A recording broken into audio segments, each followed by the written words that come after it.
Hello all, ఎలా ఉన్నారు? అందరూ బాగున్నారా? వెల్కమ్ టు అమ్ము అమ్మ టాక్స్. ఇది వచ్చేసి వీక్లీ మీల్ ప్రెప్స్ వీడియో అనమాట.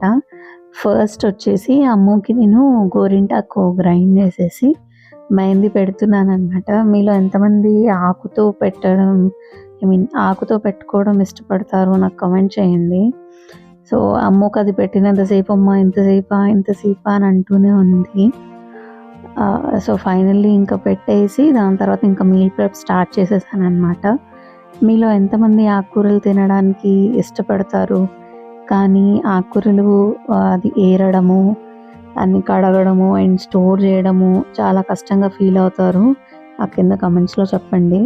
అండ్ ఇక్కడ వచ్చేసి నేను మ్యాక్సిమం ఇందులో ఆకుకూరలు ఎలా 1 వీక్ వరకు సేవ్ చేసి పెట్టుకోవచ్చు, మనకు 1 వీక్ వరకు పాడకుండా ఫ్రిడ్జ్లో ఎలా పెట్టుకోవచ్చు అనేది షేర్ చేస్తున్నాను.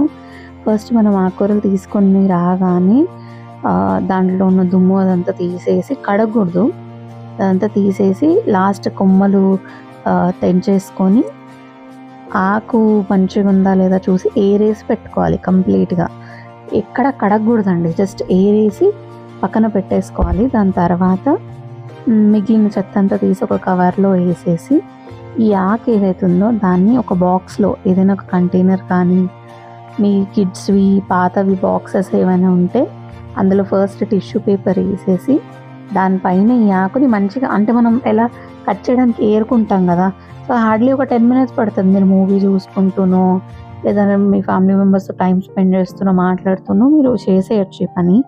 సో మెల్లగా ఏరేసి ఆ బాక్స్లో అలానే పెట్టేయాలి. ఇప్పుడు నేను చూపిస్తాను చూడండి. ఏరి మంచిగా పెడితే ఏమవుతుందంటే మనకి కట్ చేసుకునేటప్పుడు ఎక్కువ కష్టం అనిపించదు. జస్ట్ డైరెక్ట్ అలా బంచ్ తీసేసుకొని మనము కట్ చేసేసుకోవచ్చు. సో అది ఈజీ ఉంటుంది. ఇలా టిష్యూ వేసేసి పైన కింద టిష్యూ కంపల్సరీ వేయాలి. అంటే 2 layers ఆఫ్ టిష్యూ ఉండాలి. సో ఏమైనా మాయిశ్చర్ వచ్చినా ఎక్కువ ఉన్నా కూడా అది పీల్ చేసుకుంటుంది అనమాట. ఇలా స్టోర్ చేస్తే మినిమం 1 వీక్ వరకు ఉంటుంది. డెఫినెట్లీ 1 వీక్ వరకు ఉంటుంది. అండ్ ఇది వచ్చేసి మెంతి కూర. ఇందాక చూపించింది తోటకూర అనమాట. ఇది వచ్చేసి మెంతి కూర మనం ఆకాకు తెంచేసుకొని ఒక బాక్స్లో సేమ్ అంతే టిష్యూ వేసేసి అండ్ ఈ ఆకులన్నీ వేసేసి మళ్ళీ పైనుంచి ఒక టిష్యూ పెట్టేసి లిడ్ క్లోజ్ చేసేసి ఫ్రిడ్జ్లో స్టోర్ చేసుకోవచ్చు. ఈజీగా 1 week to 10 days ఉంటుందండి. కానీ మర్చిపోకూడని విషయం ఏంటంటే మినిమం 2 layers ఉండాలి టిష్యూ పేపర్. కింద 2 layers అండ్ పైన 2 layers. సో ఇలా చేసి పెట్టుకుంటే మనం డైరెక్ట్గా వండుకునేటప్పుడు ఎంత కావాలో అంత క్వాంటిటీ తీసుకుని అప్పటికప్పుడు వాష్ చేసేసుకొని మనం వండుకోవడానికి వాడుకోవచ్చు అనమాట. సో ఈ ప్రాసెస్ నేను అన్ని ఆకుకూరలకి ఫాలో అవుతాను. మీలో ఎంతమంది ఇది ఫాలో అవుతారు? కొంతమంది ఇది ఇంత పెద్ద ప్రాసెస్, మనం అప్పటికప్పుడు కట్ చేసుకోవాలి, చెయ్యాలి, చాలా ప్రాబ్లం అవుతుంది, టైం కన్స్యూమింగ్ అని చెప్పేసి ఎవరు చెయ్యరు.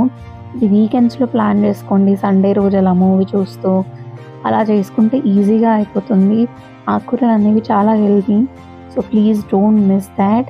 చూడండి, ఇప్పుడు నేను కింద టిష్యూ వేసి మెంతి కూర వేసేసి పైనుంచి ఒక టిష్యూ వేసేసి అండ్ లిడ్ క్లోజ్ చేసేసాను అనమాట. అండ్ నెక్స్ట్ ఇది వచ్చేసి కరివేపాకు అనమాట. కరివేపాకుని ఆకాకు తెంచకూడదు, ఇలా కొమ్మల్లాగా తీసుకొని దాన్ని అలానే సేమ్ మనం ఇందాక ఎలా పేర్చుకున్నాము తోటకూరని, దాన్ని సేమ్ అలానే చేసుకొని బాక్స్లో పెట్టేసుకోవాలన్నమాట. సో అలా మనకు తీయగానే ఒకసారి పప్పులోకి కానీ దేనికి కానీ మనం ఒక కొమ్మ వాడతాం కదా, సో అలా ఒకటి తీసుకొని మనం వాష్ చేసేసుకొని వాడుకోవచ్చు. సో దానికి ఉండడం వల్ల ఏమవుతుంది అంటే అది ఫ్రెష్గా ఉంటుంది. అది మనం ఆకాకు తీసేసి పెట్టామనుకోండి తొందరగా వాడిపోతుంది. ఎంత టిష్యూ వేసి పెట్టినా ఏం చేసినా వాడిపోతుంది అనమాట. సో ఇది కూడా సేమ్ కింద ఒక టిష్యూ వేసేసి పైన అన్ని ఆకుకూర కరివేపాకు పెట్టి అండ్ నెక్స్ట్ ఇంకొక టిష్యూ పైనుంచి పెట్టేసి లిడ్ క్లోజ్ చేసేసి ఫ్రిడ్జ్లో పెట్టేసుకుంటాము. అది మినిమం 1 week ఉంటుంది, మ్యాక్సిమం 10 days కూడా ఉంటుంది. ఒకసారి ట్రై చేసి చూడండి. అండ్ ఇది వచ్చేసి నేను కరివేపాకు పొడి కోసం అని చెప్పి ఏరుతున్నాను అనమాట. ఈ బాక్స్లో ఉంది చూస్తున్నారా, ఇది వచ్చేసి లాస్ట్ వీక్ కరివేపాకు అనమాట. మీరు చూడొచ్చు ఎంత ఫ్రెష్గా ఉందో. సో నేను ఏం చేశానంటే లాస్ట్ వీక్ కరివేపాకు అంతా ఆకాకు ఏరేసుకొని పొడి చేద్దాము అని చెప్పేసి చేస్తున్నాను. అండ్ ఇక్కడ ఒక చిన్న థింగ్ ఏం జరిగింది అంటే నేను పొడి చేయడం మొత్తం రికార్డ్ చేశాను అని అనుకున్నాను, బట్ అసలు నేను రికార్డ్ చేయలేదు. ఓన్లీ ఆకు ఇది ఒకటి ఏరడం మాత్రమే చేశాను. బట్ షూర్ నేను కమింగ్ బ్లాగ్స్లో ఆర్ మీల్ ప్రెప్స్లో నేను మీకు షేర్ చేస్తాను కరివేపాకు పొడి ఎలా చేస్తారు ఏంటి అనేది.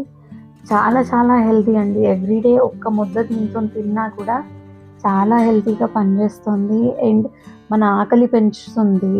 చాలా చాలా బాగుంటుంది. అంటే కరివేపాకు తీసి పక్కన పెట్టేసే పిల్లలకి ఇలా కరివేపాకు పొడి చేసి పెట్టడం అనేది చాలా బెటర్ ఆప్షన్ అన్నమాట.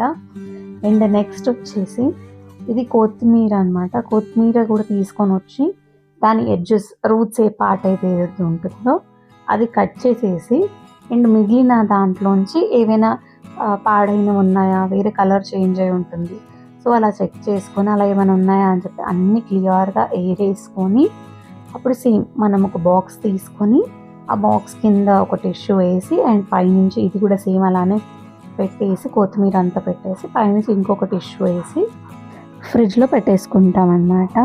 అండ్ ఇక్కడ మీరు అబ్జర్వ్ చేస్తే నేను ఇక్కడ కొత్త బాక్సెస్ కొనలేదు. ఇవన్నీ వచ్చేసి పాత టిఫిన్ బాక్సెస్ అన్నమాట. మా పాపవి, మా ఆయనవి, నావి పాత బాక్సెస్ని నేను అంటే కొన్ని ఇలా విరిగిపోయి ఉంటాయి అండ్ కొన్ని లిడ్స్కి కలర్ పోతుంది అండ్ కొన్ని హ్యాండిల్స్ ఓడిపోతాయి. సో అలా అయిన వాటిని స్టోర్ చేసి పడేయకుండా స్టోర్ చేసి పెట్టుకొని దాంట్లో నేను ఇవి యూజ్ చేస్తున్నాను. ఎక్కడ కొత్తది కొనట్లేదు. మీరు కూడా ఇలా ఉన్నది యూజ్ చేయండి. డెఫినెట్లీ అందరి ఇంట్లో ఉండే ఉంటాయి ఏదో ఒకటి బాక్సు, టిఫిన్ బాక్సెస్, లిడ్స్ ఏదో ఒకటి ఉండే ఉంటుంది. సో దాన్ని మీరు రీయూజ్ చేయండి. చూడండి నేను అన్నీ క్లియర్గా ఇలా పెట్టుకుంటున్నాను అనమాట అరేంజ్ చేసి. సో నాకు బాక్స్ ప్రిపరేషన్ ఉన్నప్పుడు కానీ లంచ్ ప్రిపరేషన్ అప్పుడు కానీ ఇమీడియట్గా నాకు తీసుకోవడానికి యూజ్ ఉంటుంది అనమాట. సో అందుకనేసి అలా అరేంజ్ చేసుకొని పైనుంచి ఇంకొక టిష్యూ వేసేసి లిడ్ క్లోజ్ చూసేసి ఫ్రిడ్జ్లో పెట్టుకుంటే ఈ కొత్తిమీర ఈజీగా 1 వీక్ ఫ్రెష్గా ఉంటుందండి. 100% 1 వీక్ ఫ్రెష్గా ఉంటుంది. ఎక్కడ వాటర్ రావడం ఏమి ఉండదు. అండ్ ఇక్కడ మీరు గుర్తుపెట్టుకోవాల్సిన విషయం ఏంటి అంటే ఆకుకూరల్ని కానీ కొత్తిమీరని కానీ అండ్ కరివేపాకుని కానీ దీన్ని కూడా కడిగి స్టోర్ చేయకూడదు. ఒకవేళ మీరు కడిగి స్టోర్ చేయాలనుకుంటే కడిగి దాన్ని మొత్తం వాటర్ పోయేదాకా డ్రైన్ చేసేసి అండ్ దాన్ని గాలికి ఆరబెట్టాలి. కంపల్సరీ అది కంప్లీట్గా డ్రై అయిన తర్వాతే, అంటే వాటర్ మాయిస్ట్ ఏదైతే ఉంటుందో అదంతా పోయిన తర్వాతే మీరు స్టోర్ చేయాలి. లేదు అలానే స్టోర్ చేసేసారంటే కంప్లీట్గా పాడైపోతుంది. సో నేనేం చూస్ చేస్తానంటే ఇప్పుడు మనం కడిగి మనం ఆరబెట్టి స్టోర్ చేసుకునేసరికి ఇంకా చాలా టైం పడుతుంది అనేసి నేనేం చేస్తానంటే ఓన్లీ ఏరుకొని మొత్తము బాక్సెస్లో స్టోర్ చేసుకొని ఎప్పుడైతే యూజ్ చేస్తానో అప్పుడు మాత్రమే ఎంత క్వాంటిటీ కావాలో అంతనే వాష్ చేసేసి యూజ్ చేసుకుంటాను అన్నమాట.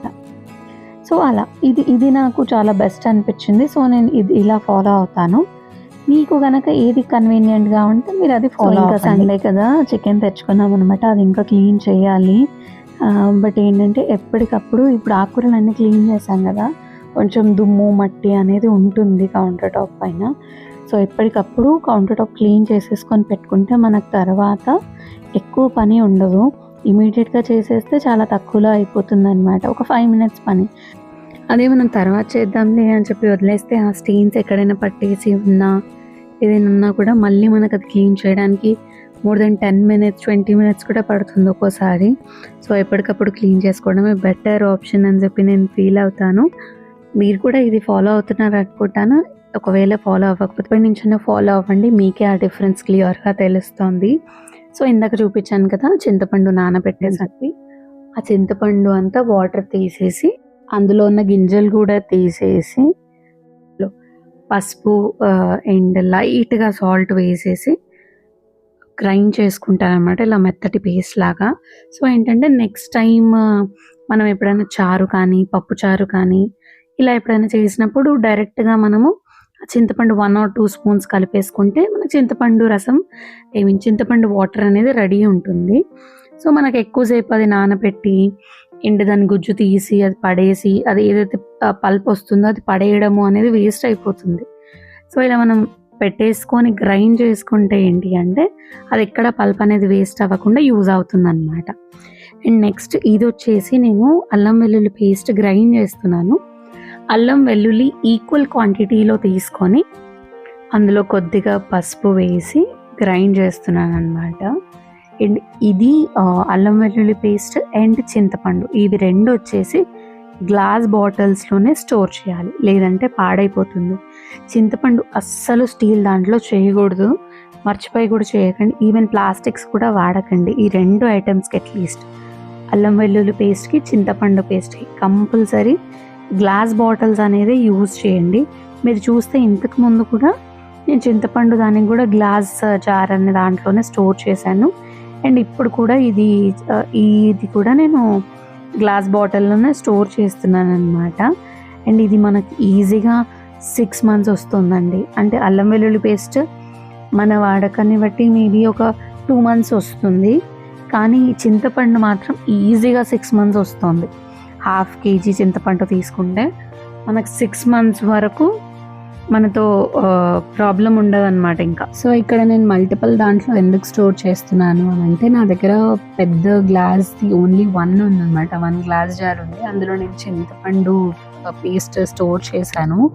సో 2-3 గ్లాస్ బాటిల్స్లో వచ్చేసి నేను ఇది అల్లం వెల్లుల్లి పేస్ట్ స్టోర్ చేస్తున్నాను అనమాట. ఈ బాటిల్స్ వచ్చేసి మనం పికల్స్ తీసుకున్నప్పుడు వస్తాయి కదా, సో ఆ బాటిల్స్ అనమాట. సో వాటిని వాష్ చేసి క్లీన్గా పెట్టుకొని దాన్ని నేను ఇలా రీయూజ్ చేసుకుంటాను. అవన్నీ ఫ్రిడ్జ్లో పెట్టేస్తే మనకి ఈజీగా 2 months దాకా వచ్చేస్తుంది అనమాట. అండ్ ఎక్కడా కొత్తవి కొనకండి. మ్యాక్సిమం మీకు ఒకవేళ కొనగలిగితే కొనండి, లేదంటే ఉన్న వాటిని రీయూజ్ చేయండి. అండ్ ఇక్కడ వచ్చేసి నేను ఇది అల్లం వెల్లుల్లి పేస్ట్